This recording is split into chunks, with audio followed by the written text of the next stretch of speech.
السلام عليكم. شنو هو البيع في البلان او ما يسمى بيع العقار في طور الانجاز؟ هو عمليه كينظمها القانون 44 متعلق ببيع العقار في طور الانجاز، اي بيع في البلان خصو يتم وفق شروط وضوابط معينه اللي كينظمها القانون 44 او الا تعتبر نصب وتعتبر احتيال في القانون. ولهذا كنقول لك رد البال قبل ما تسيني لا كونطرا، خصك ضروري ترد البال هاد الامور هذه.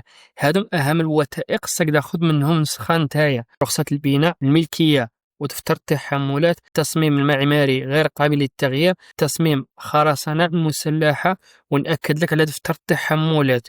وأيضا رخصة البناء خاصة تكون هي أول وثيقة تاخذ منها نسخة نتايا وتطالع عليها. ثاني حاجة الوضعية ديال الأرض، الملكية. قبل ما تشري الشقة ديالك في البلان خاصك تعرف الأصل ديال المشروع، وهنا تنهضروا على الأرض حيث المشاكل الكبيرة كتبدا من الأرض اللي غادي تبني عليها المشروع. ممكن تلقى فيها راه تحملات، حقوق الغير او ملكيه مشتركه.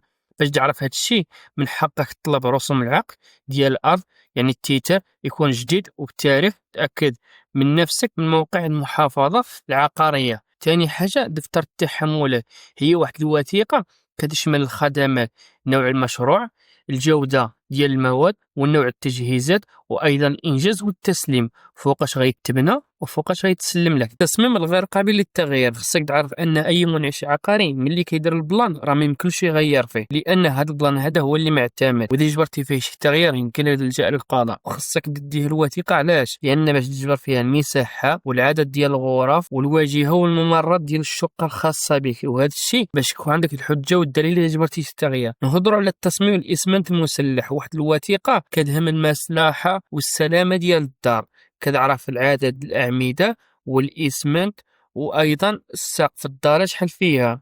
وهاد الوثائق كاملة كطلبها غير من عند البائع، يعني اللي كاين واحد الحاجة خصك تسول عليه هي الضمانة البنكية والتأمين. الضمانة البنكية أو التأمين ضروري خصك تطلبها، لأن قليل اللي عارف هاد القضية هاد. أي منعش عقاري عنده الضمانة.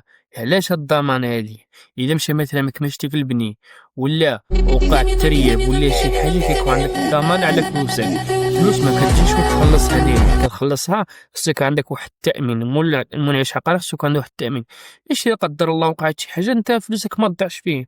وهاد الورقة خصك ضروري تطلبها. وإذا وصلتي معنا لهاد اللقطة هادي دير واحد لايك وواحد كومونتير واحد الاشتراك، ومرحبا بك في القناة.